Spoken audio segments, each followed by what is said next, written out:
Olá pessoal, boa noite, mais uma edição do nosso podcast Eu aos 40, já eu vou apresentar meu convidado e hoje tem história, isso eu já adianto para você, mas antes quero cumprimentar vocês que nos dão um carinho da companhia sempre, que compartilham o nosso conteúdo, agradecer a nossa equipe, a Carol, o Telzinho, o Pedro, o João, obrigado pelo suporte, agradecer as empresas que apoiam o nosso projeto, acreditar num projeto é incentivar, e se você tem alguma empresa e quer ver a sua marca aqui, só fazer contato com a gente aqui nos nossos canais digitais, nas nossas redes sociais, tá bom? Agora sim, que honra estar recebendo pela primeira vez no estúdio, mas já falou aqui com a gente, o Paulo Sérgio Covas, mas eu prefiro tratar como Paulinho Covas. Lógico.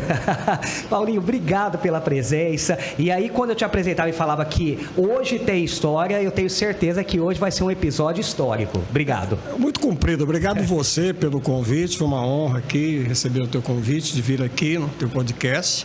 E estou à sua disposição.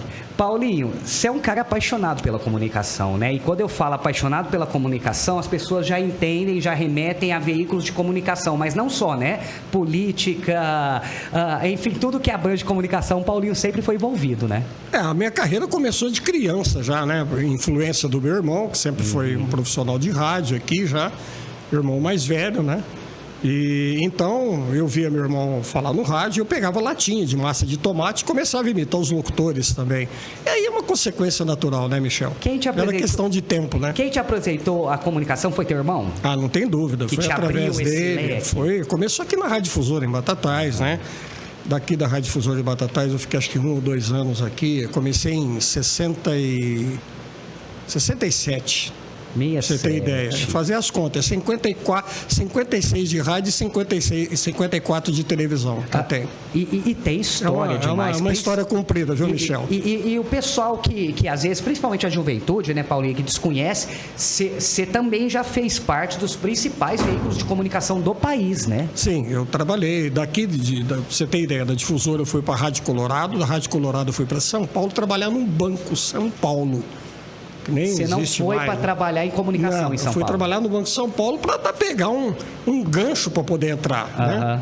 Aí eu consegui entrar na TV Bandeirantes, quando pegou fogo no Morumbi, ela estava improvisada ali na Brigadeiro Luiz Antônio, lá onde é o Teatro Bandeirantes ali, né? E eu fiquei alguns meses lá como locutor de cabine, e meu irmão me levou para a Record. Para a TV Record. Que ele já era e é funcionário da Record. Ele era o diretor do jornal, daquele Jornal da Tosse. Ele era o diretor do Jornal da Tosse, que era o Elansaldo, Padre Godinho, o Melão, lembra? Zé Serra, aquela turma. Era um jornal muito conceituado no Brasil. E ali da Record eu tive um estágio rápido na Bandeirantes, na Jovem Pan, que era da mesma organização. E de lá eu fui para a TV Gazeta, inaugurar a TV Gazeta de São Paulo. E eu fui o locutor, essa história ninguém me tira. Eu fui o locutor que colocou a primeira televisão a transmitir a cores para o Brasil, que foi a TV Gazeta. Para o país. Para o país. Você entrou na história da TV brasileira. Na história, porque quando ela entrou no ar às 8 horas da noite, às 20 horas, eu fui o locutor que lia o texto. E eu tenho ele até de memória, até hoje. Tá? Não vou falar, não interessa. Mas é uma história... Faz um pedacinho. Não, TV Gazeta e Vila Mara, as duas caçulas da cidade, iniciam suas atividades no dia de hoje. A Vila Mara era um planeta dos Opalas, que era do Antônio Hermílio de Moraes, dos irmãos Hermílio de Moraes, né? E que era um dos grandes patrocinadores da televisão. E foi naquele momento entrou a cores, porque às 8 horas da manhã a TV Gaúcha fez um musical de 1 hora. Mas a transmissão a cores, tanto é que a Gazeta importou equipamento a cores da Marconi, que era o equipamento inglês, que alugava para a Globo fazer 24 horas de Interlagos, aquelas corridas de automóveis da época com o Emerson e o Wilson Fittipaldi. Então, é uma história antiga e comprida. E obviamente que você continua na comunicação, você continua atuando. A gente não vai seguir numa linha cronológica, Paulinha, vai pintando as dúvidas. Não, muita história. Mas você pode ficar à vontade. Mas assim, Você acompanhou essa evolução. Eu não sei se eu digo evolução ou essa mudança na forma de comunicar. Porque lá naquela época, desde a época que você começou a falar na canequinha, que você inaugurou a primeira transmissão da televisão brasileira em cores, muitas mudanças na forma de comunicar, do jeito de apresentar. Não resta dúvida. Eu apresentava um telejornal da TV Gazeta, o Telenotícias Gazeta, e o repórter de plantão, sentado num banquinho desse de bar, um banquinho de madeira, atrás era um tapume com um monte de jornal, revistas pregadas, era o cenário de jornal naquela época. E aqui, com a pauta na mão e câmera, fazendo um jogo. Não tinha teleprompter? Que teleprompter? A câmera era... O zoom era aqui de manivela ainda. A lente do zoom, inclusive de close, era trocada na mão. Caraca!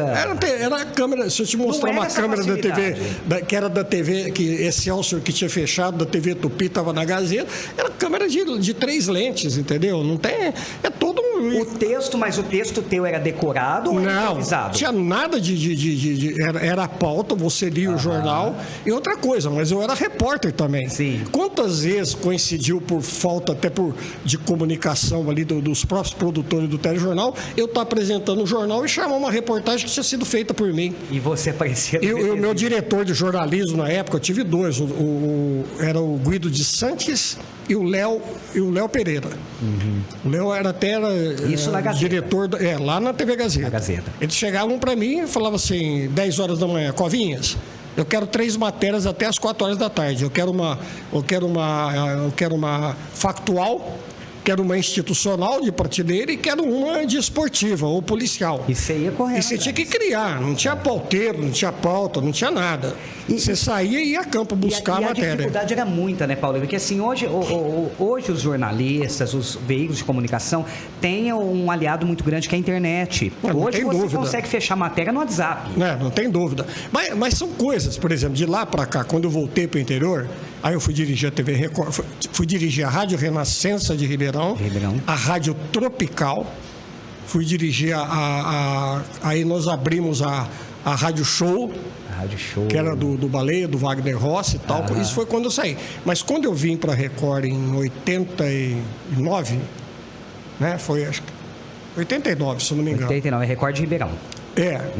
De Ribeirão, de Franca e Rio Preto. Eu dirigia, que era Record comecei interior. com a de Franca e depois peguei a direção das outras 2.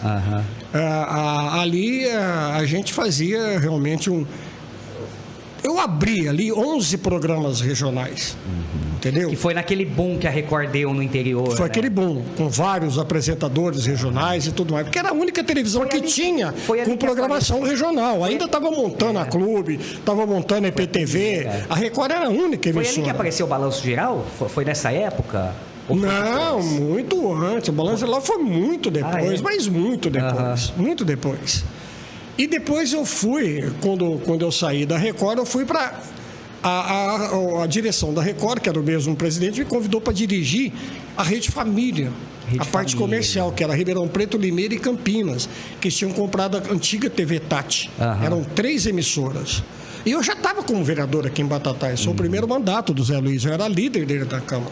Eu saía todo dia, 6 horas da manhã aqui. 11 horas da manhã, eu apresentava um jornal em Campinas em rede nacional. A Rede Família estava em rede nacional. Caraca. E você falou em Telepronta. Por que eu estou contando isso? Porque eu ia para Campinas todo dia de manhã. A hora que chegava ali perto ali de Araras, eu conseguia sintonizar a CBN de Campinas, eu ia ouvindo.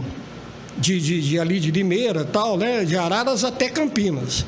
E um dia o programa era de 1 hora, era um jornal de entrevistas. E nesse dia tinham matado o prefeito de Campinas, o Toninho do PT. E eu estava com o ex-governador Orestes Quercia, com o comandante da Polícia Militar, com o delegado seccional de Polícia Regional de Campinas e a presidente da OAB dentro do estúdio, porque era um bate-bola, o jornal que eu apresentava era um jornal nacional. Sim. E antes de abrir o jornal, enquanto acomodava os convidados no cenário, eu fazia 5 minutos de entrevistas, de matérias jornalísticas, né? De notícias de Campinas e região. Hora que abriu o jornal, pifou o cabo do teleprompter, queimou. Na abertura, já E no eu ao sem vivo. pauta, sem nada. Já ali no ao vivo. Ali, ao vivo. Eu dei 5 minutos de notícia. Aí a Mirna, produtora, já falou: São Paulo, a hora que entrou o intervalo, falou: mas como que você deu 5? Como é que você... Era tudo que eu tinha escrito, você não deu nenhuma olhada na pauta, você não leu a pauta, porque você jogou em cima da hora. Eu falei: porque eu vim ouvindo. Eu estava ouvindo a emissora de Campinas e eu estava por dentro de tudo.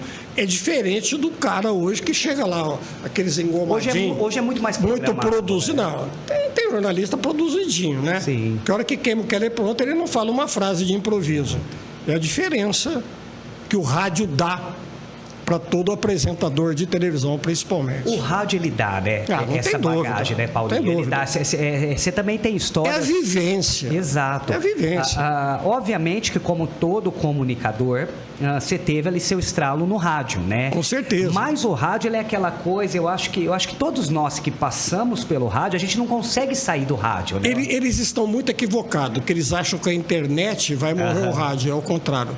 O rádio, muito mais do que a internet, não toma tempo de ninguém. Se ouve ele dirigindo em qualquer lugar, sem desviar o olhar da estrada, o único veículo, né? Em qualquer lugar que você estiver, você está ouvindo. Exato. Sem despertar sua atenção para outra atividade e te desviar a atenção até para promover um acidente. Porque a internet... O rádio não adianta, ele não acaba nunca, ele sempre vai ser forte. Porque a internet requer sua atenção ali na telinha do celular, nas notícias. Ele vai lá, também, né? ele vai lá nos confins da Amazônia, da selva amazônica, coisa que a internet não vai, porque lá não tem Wi-Fi, entendeu? Exato. Então não adianta. Por que o Lula, nos primeiros mandatos dele, fazia o café com o presidente através do rádio? Até hoje ele não abre mão do rádio. Todos os grandes políticos não abrem mão do rádio. O rádio é o grande veículo. O alcance dele de fato é isso, né, Paulo? Ele chega onde não chega em lugar algum. Não tem dúvida. Paulinho, atualmente... você continua militando na imprensa. Recentemente você está com um programa de entrevistas aqui na TV Educadora, no qual você também já teve várias passagens. Como é que está sendo essa experiência aí? Eu pergunto como é que está sendo, não pela sua falta de experiência, até porque a experiência, que se a gente for jogar a experiência na mesa, não cabe nesse nosso estúdio. Mas como é que está sendo lidar com a comunicação com o advento da internet? Facilitou? Você não dá muita bola para isso? Como é que está sendo isso? Não é que eu não dou bola, não. Acontece que os nossos veículos estão na internet. Sim, todos, né? Quer dizer, a internet, para mim, é uma mera extensão dos veículos que a gente trabalha, tão somente. A velocidade... Acabou, não tem dúvida. Ela é instantânea, entendeu? Né? Não tem dúvida. O teu programa aqui está na internet, ele poderia estar sendo transmitido na ABC, na difusora, em qualquer lugar, como todas as emissoras estão dentro da internet também, não tem problema nenhum. Pelo contrário, a internet é o grande advento. Você vê que cada século tinha um evento, um acontecimento que marcava aquele século. Do século XX para cá, 21, tudo aconteceu. E a internet foi o grande advento do nosso século. Sim, né? É o grande mecanismo de avanço da humanidade. Infelizmente, nem todos aproveitam ela da melhor forma que deve ser. A imprensa está sabendo lidar com a internet? Ela está sabendo aproveitar? Ela está usando a internet? Alguns sim, outros não. Com a questão de fake news? Lógico, até politicamente também. Entendeu? Então, quando você fala sobre a experiência... Por exemplo, eu nunca deixei, quando eu vim para o interior, eu saí da Record, fui para a Rede Família, saí da Rede Família, fui fazer programa com o Wilson Toni, meu querido e saudoso amigo Wilson Toni. Quando o Wilson Toni morreu, o Léo me chamou, eu fiquei com o Léo, aí montei um programa na Clube com a Dulce Neves, que era o Sábado D. Aí fui com o Léo, que eu estou lá até hoje, nós temos um programa de rádio e televisão na Clube, nós estamos juntos aí há quase 20 anos e tudo mais. Mas, para mim, quando teve o debate, e a direção da Educadora me convidou para ir fazer o debate, eu falei, gente, eu já estou antigão, careca, eu não tenho mais imagem para fazer televisão. Mas eu pensei, mas depois que o Boris virou âncora, eu também posso. Eu acho que aí caiu muita coisa assim. Imagem, acabou. Hoje esse negócio de imagem, entendeu? A televisão é imagem, não resta dúvida. Sim. Mas eu acho que o que interessa é o conteúdo que você consegue levar. Porque não adianta você ficar com maquiagem. Você não pode maquiar, principalmente a notícia, a verdade. Eu acho que a grande virtude do rádio e da televisão é você falar a verdade. Acabou. E o profissional, ele não pode se prostituir. ele não pode se vender, ele não pode se corromper. A pauta não pode ter preço. Você vê, eu estou há 20 anos, o Baleia é meu amigo pessoal, trabalhou comigo na Record, começou a carreira dele de profissional, inclusive de televisão comigo, lá na Record de Franca. O Léo é meu amigo de 30, 40 anos. Hoje eu trabalho com os dois, eu dou assessoria para ambos. Dou para o Igor, que é um menino que conviveu comigo, que tirou muita coisa da experiência da gente e tudo mais. Mas eu não estou filiado ao partido deles, a partido político nenhum, porque eu não abro mão da minha independência, das minhas declarações, do meu posicionamento quando eu vou falar de política. Eles são meus amigos, não são meus patrões, não são meus chefes, e eles me tratam dessa forma. E eu os trato também como verdadeiros amigos. Michel, eu nunca fui dispensado e mandado embora de nenhuma empresa. Eu sempre saí pela porta da frente. E deixou ela aberta. Quando não era da minha alçada mais trabalhar no veículo, eu pedia para ser dispensado e para ir embora para minha casa. Foi assim em todos os veículos que eu trabalhei. Por incrível que pareça, eu tenho 3 mandatos de vereador, trabalhei no gabinete como assessor do prefeito Claré, do prefeito Rubinho, 3 mandatos de vereador. Eu não tenho um inimigo político em Batatais em lugar nenhum. E era para ter. Se tiver, eu desconheço. Eles são meus inimigos, porque eu nunca fiz inimigo. Eu falo era para ter, não é regra, né? Mas por todo esse tempo trabalhando com comunicação, é muito difícil. E política. Você não. Eu sempre fui muito contundente, eu sempre fui muito. Você sabe que eu sempre fui polêmico, eu não tenho papo na língua. Qual que é a tua entrevista que você mais tremeu? Ou não tem? O Paulinho nunca tremeu, abria a câmera, ele era ele mesmo? Não, com toda sinceridade, a única vez que eu tremi foi a primeira vez que eu fui fazer um teste com o João Molina. Que ele pôs um gravadorzão com tijolinho na minha frente e fez eu gravar, ler 50 textos para ver se eu ia ser locutor da difusora. Foi a única vez, de lá para depois que você pega a embocadura do caneco, não tem tremedeira. E a experiência vai te dando essa vantagem. Mais é óbvio. Calmo, né? Se você perguntar, tremer não, mas você ficou apreensivo? Fiquei. Frio na barriga, você tem? Por exemplo, quando eu estava na Rede Família, montaram um cenário graças a um deputado que era o João Herman, saudoso amigo, já falecido, que era de Piracicaba, que era do PPS e tal. Eu tinha muita amizade com ele, ele me conseguiu uma entrevista exclusiva com o Ciro Gomes, candidato à presidência da República, lá em 2000, eu não lembro. Foi ali, na época de 2000, foi a primeira candidatura dele a presidente. Ele era, na época lá, ele estava sendo a bola da vez e tal. Não ganhou, mas ele com a cultura dele, a experiência dele. Para falar. E montaram um cenário para mim no Hotel Nacional, no hotel que ele estava hospedado em Campinas. Tudo para ele levou todo o aparato da Rede Família para lá para ele entrevistá-lo ao vivo, 1 hora ao vivo. Ao vivo. E lá, assistindo essa entrevista, estavam os repórteres da Globo, do SBT, da Bandeirantes, da Manchete, tudo lá esperando eu acabar a minha entrevista para entrevistá-lo. 2, 3 minutos. Fiz uma entrevista de 1 hora com ele. Porra. Ali eu fiquei na hora que começou. Deu fiozinho na barriga. Mas foi a maior entrevista que eu realizei na minha vida. Essa foi a entrevista? Foi a que eu reputo a mais e eu tenho ela guardada até hoje. E qual que foi, na tua visão, como profissional, a entrevista, eu não digo a maior, mas a melhor entrevista na tua visão? Porque a gente sempre tem, né? A gente fala com muita gente, a gente sempre tem algumas preferências. Você tem isso ou não? Você saiu do estúdio e falou, porra, essa entrevista hoje foi... Você sabe que eu não tenho? Porque eu entrevistei tantas pessoas. Eu entrevistei os irmãos Vilas Boas, que eram os que começaram, os pioneiros lá no contato com os índios, entendeu? Lá em São Paulo.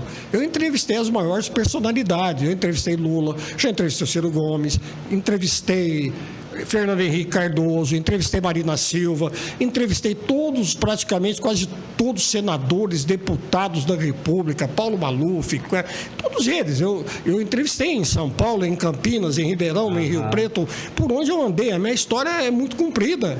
Eu fiquei a vida toda no rádio e na televisão. Politicamente, eu entrevistei todas as grandes figuras políticas. Entendeu? Figuras religiosas, grandes empresários. Então não dá para marcar assim uma entrevista como a melhor. Porque, para mim, eu sempre gostei muito mais de dar entrevista do que entrevistar. Eu não me acho, assim, não me considero um grande entrevistador. Eu sou muito bom em dar entrevista, em falar sendo entrevistado. Eu acho que eu sou muito melhor. Eu acho que é os dois, hein? Eu acho que eu só acho. Não é bem. Qual que é a pergunta mais difícil para um entrevistador ou para um jornalista fazer ao seu entrevistado?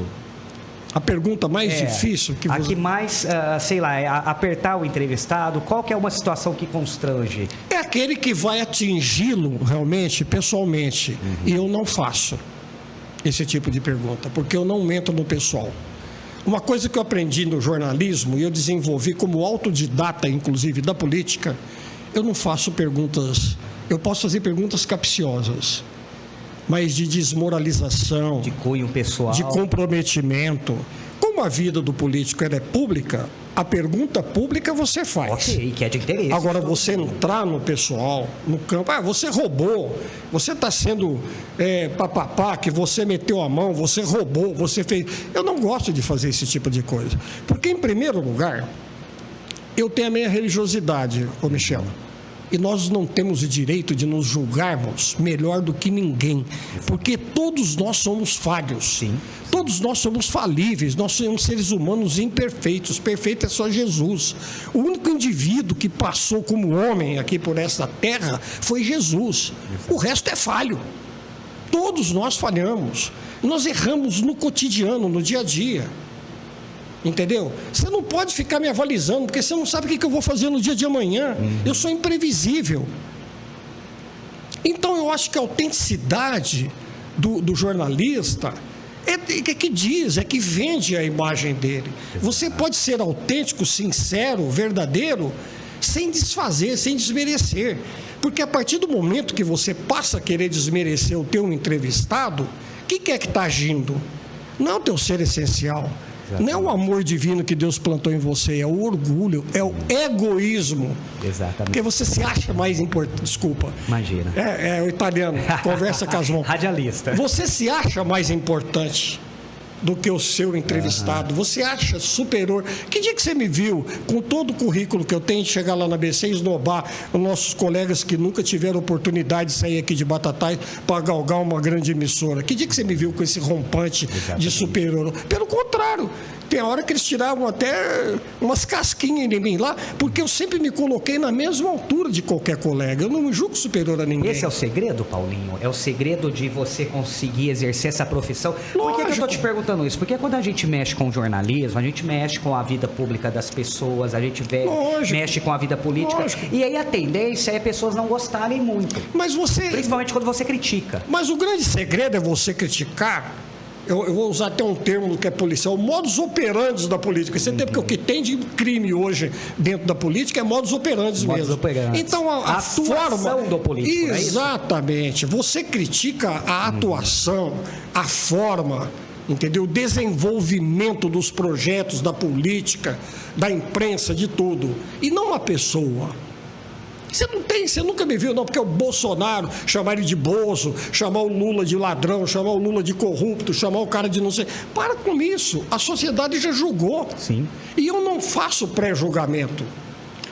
Você tem que analisar o político depois que ele termina o mandato dele, enquanto ele está no mandato. Sabe por quê? Todos eles já nos decepcionaram e vão continuar nos decepcionando. Sim. Porque eles são falhos, como todos nós somos. Quantas vezes eu posso te decepcionar? E é decepcionar minha esposa, meu filho, minha família. Quantos erros nós cometemos? Quem somos nós para julgar quem? Exato. Não é verdade? Exato. Então você não pode ficar prejulgando as pessoas. Porque você tem que partir do seguinte princípio, ô Michel. Você tem noção do que é duro a gente tocar a vida, a casa da gente? Aí quando você pega você se transforma num líder do quarteirão que você mora, outro que fica mais de... do seu bairro. Aí você vira um prefeito de uma cidade, um vereador para cuidar de todos os problemas do município. Agora imagina o que é comandar e governar um país, continente do tamanho do Brasil. Gigantesco, e o povo fica cheio comparando de problema, com Cuba, com França, que são do tamanho do estado de São Paulo, do tamanho do Pará. É até Para menor. com isso. Quantas milhas marítimas nós temos? Quantas fronteiras mundiais nós temos? Quantos problemas que até as endemias nós conseguimos erradicar até hoje, com toda a evolução humana? Então, o ser humano, em qualquer posição que ele esteja, não importa se ele é radialista, se ele é um carpinteiro, um pedreiro, um médico, um dentista, um advogado, seja lá o que for, ele tem que ter um olhar, acima de tudo, que o Cristo vem nos ensinar. Eu não estou aqui para pregar religião, não. Eu tenho a minha doutrina, respeito todas as religiões, porque todas elas levam a um único caminho. Exato. Nunca desfiz de ninguém. Nós temos que ter um único olhar de amorosidade. Sim. Do Cristo. Sim. O amor ao próximo não é o amor que eu tenho pela minha mulher, pelo filho, pela nossa família.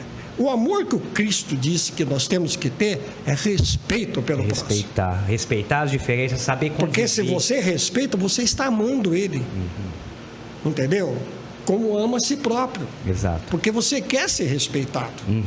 Então é essa a questão. E a gente, com o tempo, com a experiência, eu fui muito agressivo lá no passado, eu era intransigente. Mas você não era. Teve momentos que eu era sujo, né? Você era crítico. Lógico. Que eu acho que é o papel da imprensa. Mas eu nunca ofendi ninguém pessoalmente. Eu acho que isso é bacana. Você pode procurar nos anais da casa. Eu tenho 3 mandatos de vereador. Não tem uma sessão que eu pronunciei um palavrão. Agora, os debates que eu promovi lá levantavam o telhado da Câmara. Mas sempre respeitoso. Você tem uma frase que eu gosto muito, eu carrego ela comigo sempre, que você sempre falava da sua passagem pela ABC, que a política é a arte de conviver na divergência. Conviver em discordância. Eu sempre gostei de ser um autodidata da política, porque eu sou uma pessoa simples, humilde, eu não sou intelectual da política. Eu estudo a civilização humana, estudei muito, estudo dentro da minha doutrina, estudo tudo. Eu sempre fui um curioso. E você tem ideia, eu já li de tudo nessa minha vida que foi possível. Exato. Nunca deixei de estudar, como estudo até os dias de hoje. Todos os dias eu estudo. E cada pessoa que eu entrevisto lá no meu programa, eu aprendo. É um aprendizado para mim. Porque como diretor, por exemplo, de televisão e diretor comercial, eu chegava e falava para os meus vendedores, não queria ensinar para o dono do produto como que ele tem que vender o produto dele, não. Você dê sugestões de melhorar o marketing dele e fomentar a venda dele. Agora, quem sabe vender é ele, porque ele é o dono do produto. Ele é o dono. Ele sabe onde ele tem que chegar. Você só ajude ele a chegar. Porque a prepotência o ego do ser humano é que atrapalha tudo, Michel. Sim. E eu, graças a Deus, há muito tempo com a experiência, e você toma umas cacetadas na vida que vai te proporcionando, entendeu, toda essa experiência. E aí você passa a desenvolver certas virtudes e começar a aprender a eliminar, entendeu, as nossas deficiências. E coisas que não vêm colaborar, né? Exatamente. Então é por aí o caminho. Então você estar sempre atento do dia a dia, no exercício de eliminar as nossas imperfeições e aperfeiçoar o máximo possível para construir virtudes. Esse é o grande segredo do ser humano, para conviver bem. Porque qualquer pessoa, por mais rancorosa que ela... Eu não aceito, por exemplo, a pessoa chegar para mim e falar assim, não vou com a cara daquele indivíduo, não porque ele te fez alguma coisa. Não, nunca conversei com ele. Só de olhar na cara dele, mas como? Você não conhece, você nunca trocou uma palavra com o cara. Como é que ele está te proporcionando essa versão? Então procura lá nas tuas vidas passadas o que está acontecendo. Deve ser um cara. Então vai buscar aí na espiritualidade o estudo porquê dessa versão. E procura de imediato correr ao encontro dele e conversar com esse indivíduo, porque você tem contas a ajustar aí nessa sua trajetória terrena aqui. Entendeu? Então é assim que a gente age. Paulinho, com a tua baita experiência na comunicação, e você tem aval para falar disso, tanto da comunicação quanto da política, até porque você vivenciou e vivencia isso até hoje, eu não sei se eu te colocaria em saia justa ou não te perguntando isso. Primeiramente, na questão da comunicação, qual que é a tua visão da imprensa batataense? E eu pergunto isso porque a imprensa batataense ela tem uma história muito importante, uma contribuição muito importante com a imprensa brasileira, que várias pessoas, eu tô com um exemplo vivo aqui hoje, que saiu de Batatais, começou a comunicar em Batatais e foi para os grandes centros, foi responsável e entrou para a história da TV brasileira, fazendo a primeira transmissão a cores do nosso país, enfim. Como que você vê hoje a atuação da imprensa batataense e essa importância que Batatais sempre teve na comunicação brasileira? Ela continua com a mesma importância do passado e vai continuar com a mesma importância no futuro.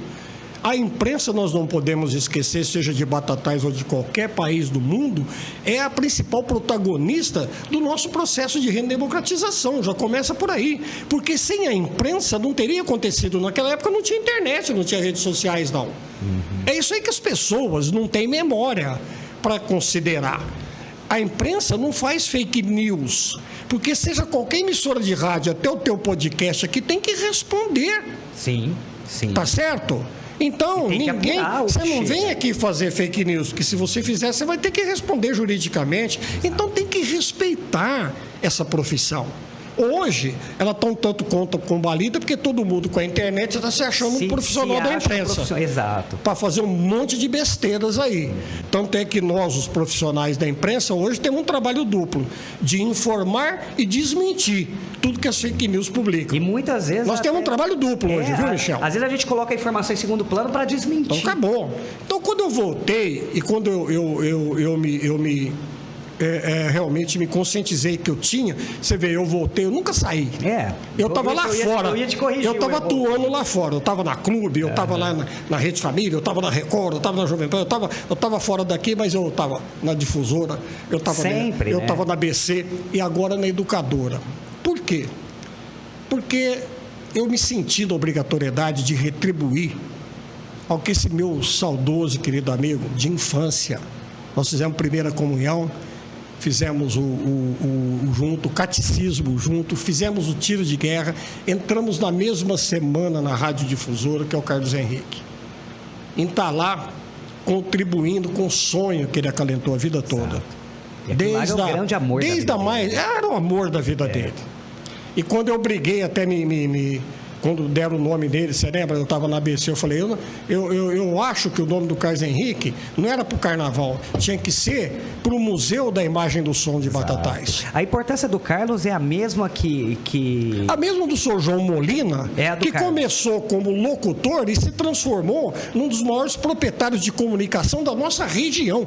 Tanto é que até poucas décadas atrás aí, o maior proprietário de emissoras de rádio aqui do nosso interior era o Sr. João Molina. Nosso saudoso João Molina, meu primeiro patrão, que a gente tem muita saudade. Sei que todo mundo achava ele durão, chato, exigente, e ele era uma pessoa extraordinária para mim, ele, o pai dele, o Sr. Zé Molina, e toda a família. E um amante da comunicação também. Tem dúvida. A importância do Carlos em Batatais é a mesma importância que o Tony teve em Ribeirão, porque o Tony ele foi um divisor de águas em Ribeirão Preto do jornalismo. Foi. O Carlos ele detém, até hoje, através da sua família, a história de Batatais. As maiores e principais imagens da nossa cidade, para contar a nossa história, está ali. Por que eu quero e estou lutando até hoje? Eu não tive o respaldo que eu queria ter tido dos próprios colegas de imprensa, porque se todo mundo tivesse entrado no movimento que eu tentei fazer para criar o Museu da Imagem do Som, um espaço público, eu acho que a Educadora futuramente ela está com espaço e vai fazer pelos filhos do Carlos. Vai fazer um museu deles lá, dele próprio, que poderia ser público para mas esse Museu da Imagem do Som, eu queria todos os recortes de jornais, fotos de Batatais, os filmes feitos pelo Tomás Roberto, pelo Clarezinho, as fotos do Sr. Arnaldo, enfim, do professor Walter, toda a história da nossa cidade, desses abnegados que se dedicaram a contar a história da nossa cidade num espaço público, para quando uma classe, né? de qualquer colégio nossa quiser fazer uma pesquisa, tem um espaço público para recorrer. Era esse aí, e pôr o nome do Carlos, que ele foi realmente um grande pioneiro. Você acredita que isso pode se realizar ainda? Tomara que alguém que me suceda aí, eu já estou na curva da boa esperança. Não, mas tá nada. O que falta? Falta vontade, falta força política, falta interesse na tua visão. Eu sei que você sempre brigou por isso. Eu acho que em todas as atividades humanas, o que decide tudo é vontade. Vontade. A vontade e criatividade, a todo mundo se prende muito do poder econômico, né? Não, mas não tem dinheiro para isso, não tem dinheiro. Quantas coisas eu fiz da minha vida sem dinheiro? A vida inteira eu aprendi a fazer. Vontade. Tudo que eu fiz da minha vida foi sem dinheiro. Eu nunca tive grandes salários. A começar de vereador, que não tinha salário. Você não tinha salário. Eu ia te perguntar se você ficou rico na política. Que hoje virou profissão, você né? Não ficou rico para da muitos. Política? Hein? Você não ficou rico da política? Ah, fiquei rico. Você nunca teve salário? Eu fiquei rico da política, eu enriqueci. De sabedoria, de experiência, de amigos. de realizações que eu tive a oportunidade de fazer. Nada de dinheiro? Você ia por Não, no último mandato, eu saí da Câmara ganhando, acho que R$380 no último mandato meu. No último mandato. De R$300 a R$500 era o salário do vereador. Você não pensa em retomar a Câmara Municipal, vivenciar... Eu sei que você já vivencia a política, assessorando, enfim, mas o Paulinho não pensa em legislar novamente? Michel, há 20 anos, por onde eu ando, todo mundo chega. Você tem que votar, você faz falta lá. Eu imagino. Você está fazendo falta lá. Faz 20 anos que eu estou falando não, e vou continuar falando não. Vai continuar. É porque eu acho que lá na Câmara, na política de Batatais, eu já fiz o que eu tinha que fazer. Passou. Eu já dei minha contribuição para a cidade, para a classe política e tudo mais. E outra coisa, para ajudar a comunidade, para fazer beneficência, para fazer filantropia, para ajudar o próximo, para participar dos eventos, das coisas, eu não preciso de cargo público. Para quê? Eu ajudo e participo de tudo, como eu tenho feito. Eu ajudo muito mais hoje, estando na imprensa, eu ajudo meus companheiros vereadores daqui, da região. Sabe o que eu estou fazendo no programa da Educadora? Um intercâmbio dos vereadores, coisa que eles nunca fizeram. Isso é legal, né? Isso é legal. Vereadores de Altinópolis, que não conhecem os vereadores de Ribeirão, que não conhecem os vereadores de Batatais, que não conhecem os vereadores de Jabuticaba. Todo sábado eu estou trazendo 2 vereadoras, 2 vereadores, 2 prefeitos e coloco eles para conversarem e trocarem figurinha, hora que acaba, e já estão se visitando, trocando ideias. Não, mas trocando ideias de projetos. Que é bacana. O vereador de Ribeirão dando sugestão para o vereador de Batatais, o vereador de Batatais dando sugestão para o vereador de Santo Antônio da Alegria. Isso aqui é importante. Isso é bacana. Eu acho que é muito mais importante esse tipo de contribuição do que você estar num cargo público. Sim. Os projetos, todos eles, a gente participa. De que forma? Com a nossa contribuição. Pelo impostômetro que todo brasileiro paga já por mês, então acabou. E que não reverte para nós da forma que a gente gostaria de ter a qualidade de vida, né? Que a gente sonha. Ainda no âmbito político, bom, se bem que eu vou ter que perguntar, qual que foi o melhor prefeito de Batatais até hoje? Na opinião do Paulinho. Com toda sinceridade, eu não gosto assim, não é fugir, ficar no muro, não. Porque cada um tem o seu perfil e a sua maneira de governança. E a sua parcela de contribuição. Cada um, nós somos indivíduos. A partir do momento que somos indivíduos, nós somos iguais. Não existe nenhum espírito do mundo igual ao outro. Não tem, o próprio DNA já prova. Acabou. Mesmo não gêmeos, tem. Né? As tuas impressões digitais provam. Nós não somos iguais. Por que eu falo que política é a arte de conviver em discordância? Porque a arte da política é você debater discordando do teu oponente sem ofendê-lo, sem magoá-lo. Não tem necessidade. É um confronto de ideias, tá certo? Porque você querer impor a sua ideia, eu querer aqui convencer o Michel do que eu penso, sendo que você pensa diferente, eu estou invadindo o teu espaço. Sim. E a gente não vai chegar em nenhum denominador comum. Não chega ao denominador. É o mesmo de eu convencer então, o palmeirense a virar tem que ter pelo menos uma confluência de algumas ideias. Essa é a essência da política. Quando as ideias confluem e progridem. E isso é democracia, constroem. Né? Isso é democracia pura. Exato. Agora, se ficar debatendo ideologia, é esquerda, direita. Você fez o tiro de guerra? Não fiz. Então, eu vou falar para quem fez o tiro de guerra. Existem ordens de comando diferentes de uma tropa que está alinhada. Tá certo? A hora que você... Sentido! Todo mundo fica em sentido. Bate os pés um no outro. Em frente, marche. Essa é a melhor ordem de comando. Porque virar à esquerda, virar à direita ou descansar, que é o centrão, não está funcionando na nossa democracia. Nós estamos precisando do em frente e marcha. É a ordem do comando que o Bolsonaro teria que ter dado ao governo dele e não deu como militar. Eu estou falando do Bolsonaro porque ele é militar. É a ordem de comando que eu gostaria que ele devia ter dado, em frente e marcha. Porque esse negócio de olhar à direita e não olhar para a esquerda, ou então virar para a esquerda e não olhar para a direita, e descansar, que é o centrão, que fica ali mamando nas tetas do orçamento público, e discutindo sem nada a fazer para o país, sem contribuição alguma. É ruim. Então, em frente e marcha é a melhor ordem de comando que um comandante de uma tropa pode dar para os seus soldados. Você saiu na tangente do melhor prefeito, se bem que eu acho que você tem a sua preferência, mas você é muito polido. E vereador? Da sua visão, quem foi um vereador em Batatais que você fala assim, porra, esse cara fez história? E eu não tô falando de melhor, não. É a tua visão pessoal, de repente. Eu posso cometer até injustiça. Assim, injustiças e muitas injustiças. Foi muita é o que eu te falo, né? cada um. Mas eu, por exemplo, que marcaram, vamos dizer assim, que marcaram para mim a atuação como vereadores, eu tenho alguns vereadores que eu julgo que foram importantes na minha vida. Luiz Sérgio Marcelino Gomes, doutor Marcelino, um estudioso comigo, ficou 4 anos comigo lá. Eu era líder da situação do governo do Zé Luiz, e ele era um dos líderes da oposição, com o Emerson Caetano, com os outros. Poxa. Assim, mas liderando uma oposição sadia. Tá certo? De discussão de doutor ideias. Ariovaldo Mariano Gera. Tá certo? Eu tive a Nadir, uma grande colega, estudava muito dedicada. Eu tive grandes colegas vereadores, o doutor Oswaldo Marinheiro, entendeu? Que era sempre a voz de equilíbrio, de acalmaria das grandes discussões. Ele sempre foi polido, né? Sempre. Assim, eu estou cometendo crimes absurdos aqui de estar falando nessas pessoas, né? Porque todos foram eu tenho tantos vereadores, tantos companheiros que me... Mas assim, na retórica, nas discussões, doutor Edson de Souza Vieira, a gente fez grandes debates, o próprio Emerson Caetano, a Cida Moreira, que era uma oposição ferrenha do PT na época, eu era líder do Zé Luiz, era líder do governo, as nossas discussões eram ferrenhas, e nós nos tornamos grandes amigos. Eu tenho certeza que... Doutor Sérgio Tambellini.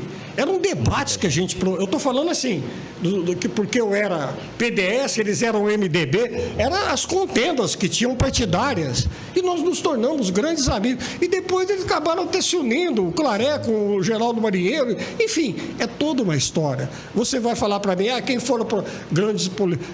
Lógico que eu vou falar do Claré e vou falar do Rubinho, que foi com os dois que eu trabalhei. E fui líder do Zé Luiz no primeiro governo dele. Tá certo? Mas o respeito que eu tinha pelo doutor Geraldo Marinheiro, pelo Sr. Salim Mansur, pelo Fernando Ferreira, pelo Eduardo, tá certo? E estou tendo agora... Com o Juninho. Eu pulei algum? Não. Acho que não, né? Acho que não. E pelo Juninho agora, que está começando a mandar bem. Está com dinheiro aí em caixa, já começou a mexer. Tomara que ele faça realmente Batatais ter a cara de uma estância turística. E já começou a mobilizar. Ele tem 1 ano e meio aí. Eu tenho a impressão que vai dar tempo dele fazer alguma coisa boa. E de muitas coisas boas para a cidade. O que é mais fácil na política, na vereança? Ser vereador de situação ou vereador de oposição? Mais fácil. Mais fácil é oposição. Bater é mais fácil, né? Lógico, é fácil. Bater é mais fácil. Você defender governo sempre vai ser mais difícil. Até porque eu sempre falo, e aqui eu estendo a todos os prefeitos que passaram pela cidade, obviamente que o prefeito vai ser o mais criticado. Por melhor que você atua. Por melhor que você mande, por melhor que você governe, você não convence todos. Não. Nem o Cristo conseguiu.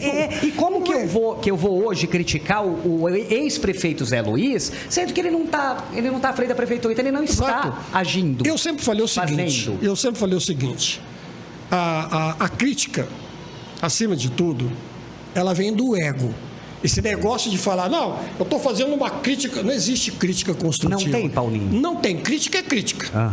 Porque quem está sendo criticado vai ficar descontente. Por mais que você queira corrigi-lo, por mais que você esteja mostrando para ele que está cometendo um engano, ele vai se sentir, ainda mais se ela for pública, ela é pública.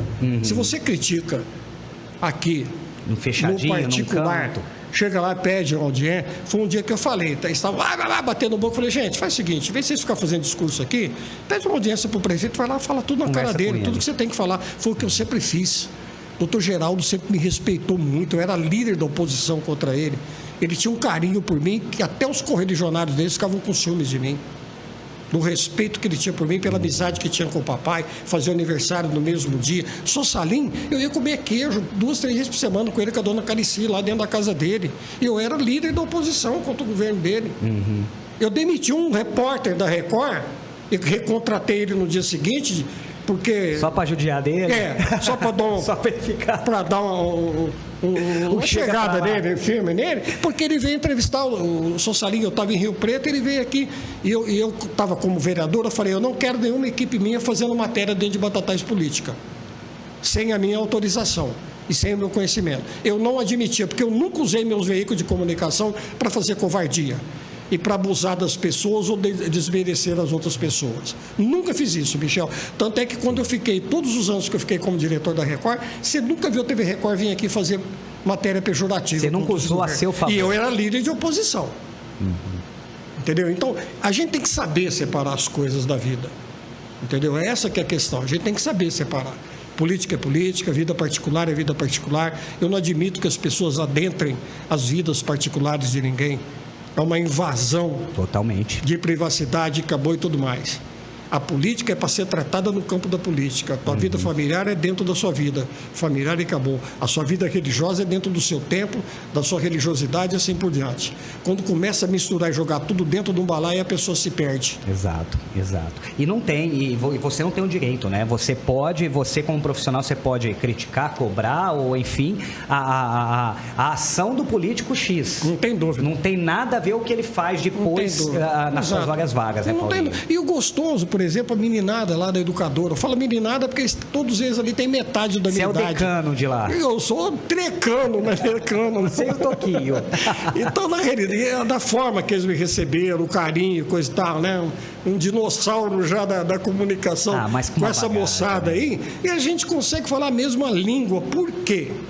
Eu tenho por eles o mesmo respeito, entendeu? Que eu tenho por qualquer outro grande profissional de televisão e do rádio do país, porque eu lembro da volúpia que eu tinha quando eu comecei. Quando você estava naquela idade, eu tinha naquela poucos posição. anos ainda, quando eu não tinha saído para os grandes centros.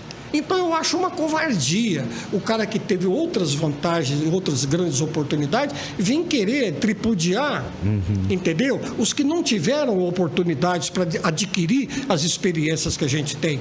Mas eles têm uma coisa que todos nós temos, que é o essencial: a criatividade, a inteligência.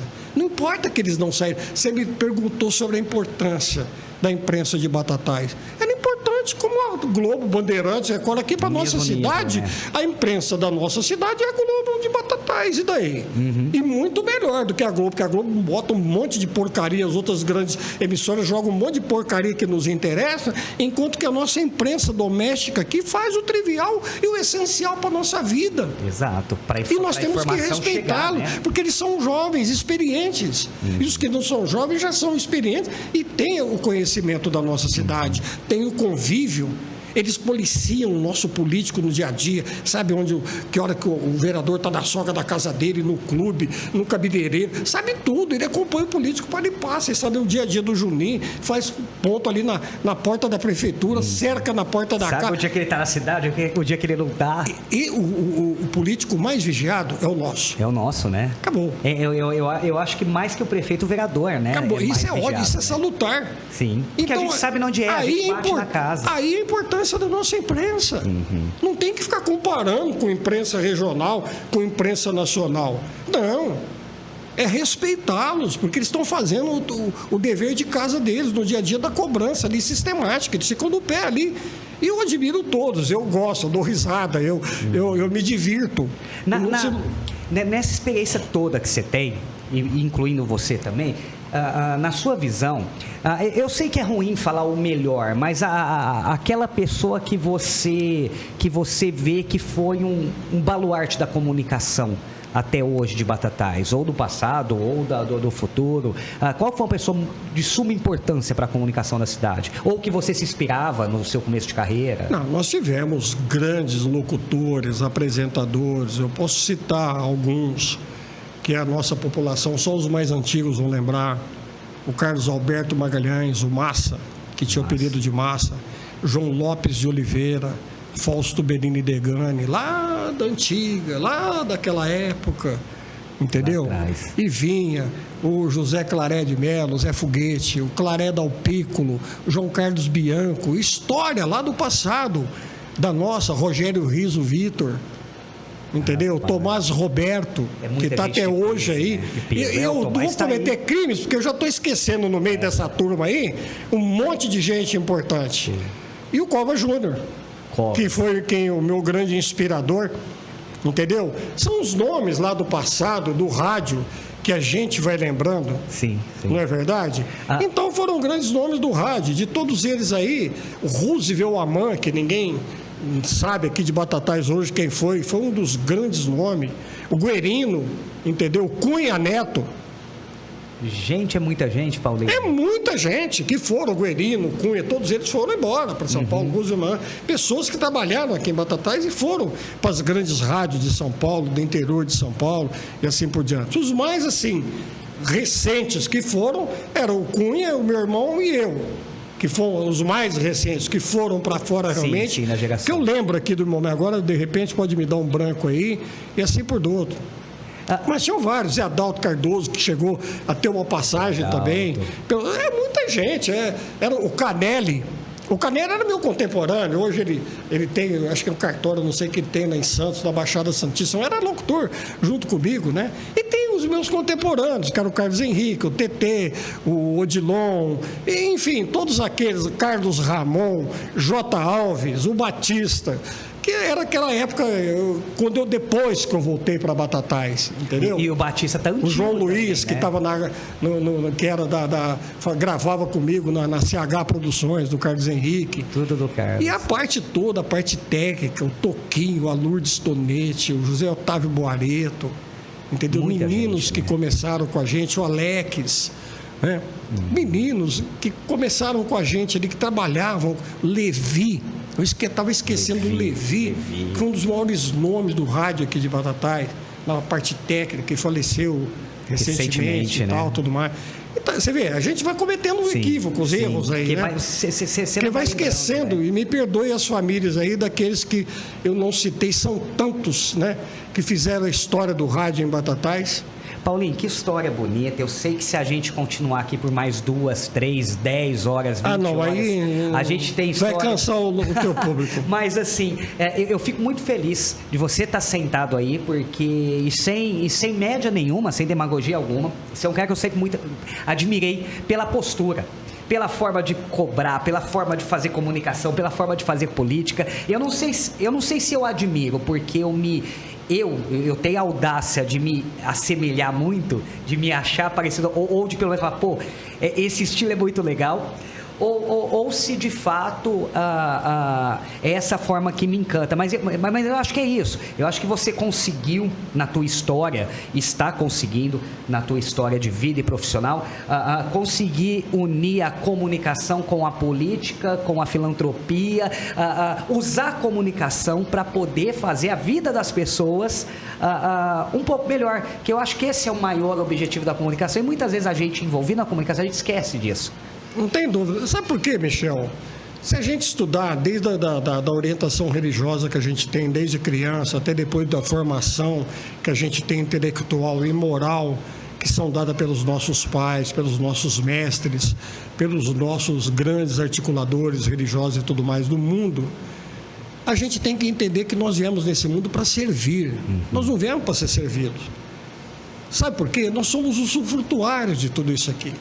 Tudo que nós construímos vai ficar. Sim. E a única coisa que nós vamos levar conosco é o que nós somos. Não é o ter e o fazer que vai marcar a sua passagem aqui na Terra. É o ser. É o que você é. Sim. É isso que você vai levar com você. E a única coisa que você deixa é o teu exemplo, né? Acabou. Então, a Sônia fala para mim, você é o cara mais previsível do mundo. E eu concordo com ela. Por quê? Se você falar uma coisa que eu não gosto, você pode saber que eu não vou levar para casa. Você vai perceber na hora, no meu semblante... Se resolve ali? Você vai perceber na hora, pelo meu semblante, que eu não gostei. E eu vou te falar na cara que eu não gostei. E aí já vai resolver... Eu não vou te sorrir, te dar um tapinha e falar mal de você pelas costas ou na calada da noite. E não vou prejudicá-lo. Eu acho que a gente tem que ser autêntico.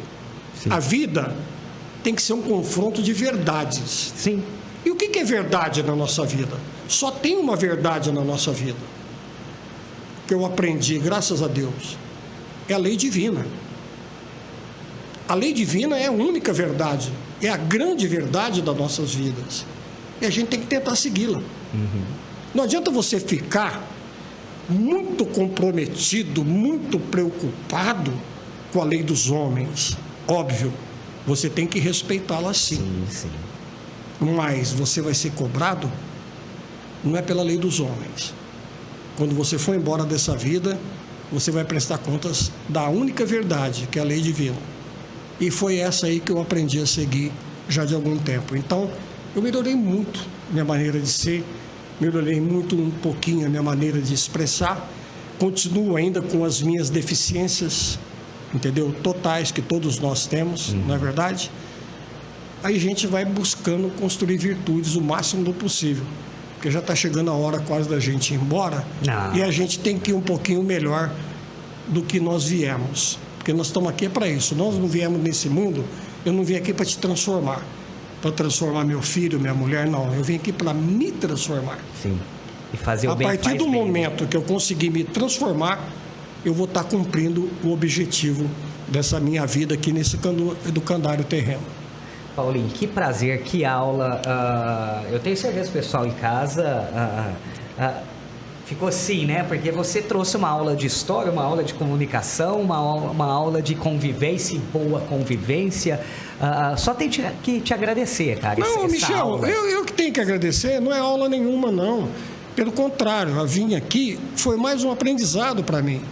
Porque refazendo e revivendo todos esses momentos, a gente tem que entender que o ouvido mais próximo da nossa fala é o nosso. Tudo que eu estou fazendo aqui hoje é única e simplesmente uma reflexão da minha vida, dos meus erros, bem pequena também, e dos meus acertos, entendeu? O que é que a gente tem que fazer no dia a dia? Sim. Da hora que você levanta, da hora que você deita, é refletir sobre tudo que nós fizemos e o que nós chegamos a contribuir até hoje para essa sociedade com a qual nós viemos conviver. Eu é que tenho que agradecer a você, o telespectador, que teve a paciência de nos assistir e não ouvir até agora. Todas as vezes que você me convidar, eu estarei pronto para te atender, porque você é um companheiro. Eu tive a maior felicidade de conviver com você depois de tantos anos, né? Verdade. De trabalhar com você e assim por diante. E o quanto que a gente aprende, né? O quanto que eu já aprendi, o quanto que a gente está aprendendo. E você fica falando, eu fico assim, ó.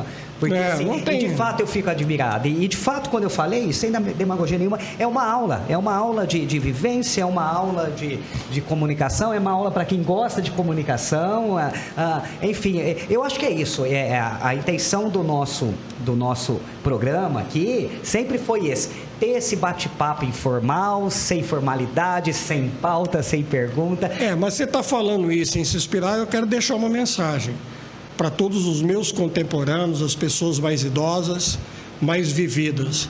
Não subestime a nossa juventude inteligentíssima, espíritos preparados que estão vindo aqui para a Terra para transformar este mundo num mundo de regeneração, onde não vai demorar muito tempo para se transformar num mundo melhor. O jovem tem que merecer todo o nosso respeito, pela sua criatividade, pela sua inteligência, da mesma forma que o jovem tem que respeitar a experiência dos mais velhos que já trilharam o caminho que eles estão iniciando aí. Mas são jovens brilhantes e todo dia, não se iluda não, eu aprendo com você e com todos os jovens com os quais eu convivo, tá? Não se iluda não. Porque é uma realidade. E que bom que a gente tem tanta gente bacana na comunicação e que bom que a gente tem o Paulinho Covas para compartilhar e ensinar os jovens também, né? Porque ensina, aprende, é uma Agora você está...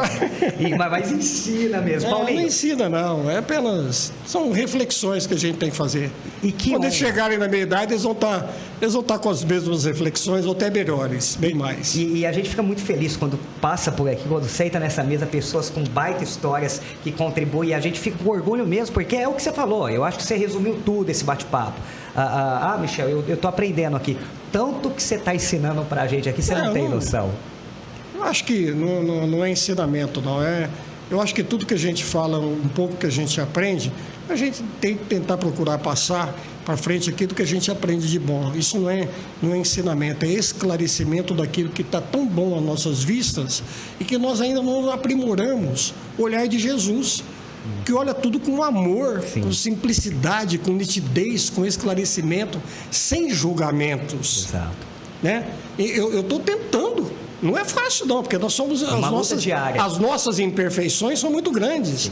Mas a gente todo mundo fica tentando imitar o Roberto Carlos, tentando imitar o Ayrton Senna, tentando imitar os grandes ídolos, os grandes apresentadores, o Silvio Santos. Não, imitem Jesus. Ele é o grande ídolo de todos nós, entendeu? Grande exemplo, né? Se a gente conseguir imitar o olhar de Jesus um pouquinho só na nossa vida, nós vamos viver muito melhor, com certeza. Esse foi Paulo Sérgio Covas, jornalista, radialista, enfim, político. Paulinho, mais uma vez, obrigado. Que contribuição bacana. A gente fica muito feliz. O que eu tenho que falar para você, cara? Obrigado. E a porta está aberta. Agora você sabe. Eu que agradeço a você, os nossos telespectadores aí na internet. Obrigado aí pela paciência e pela compreensão. Um grande abraço a todos e a gente está sempre disponível. Michel. Todas as vezes que vocês me convidarem, eu estarei aqui para a gente conversar, seja qual assunto que vocês queiram abordar. Eu que te agradeço a oportunidade. Paulinho Covas está todo sábado na TV Educadora, com o Educador Entrevista também, batendo papo. Não é Educador Entrevista, é debate cenário político. Do meio-dia às 2. Do meio-dia às 2. E se você, caso ainda não conheça, que eu acho difícil, está feito o convite. Agradecer vocês também aí, que sempre compartilham o nosso conteúdo, que sempre nos cobra, que sempre manda sugestão.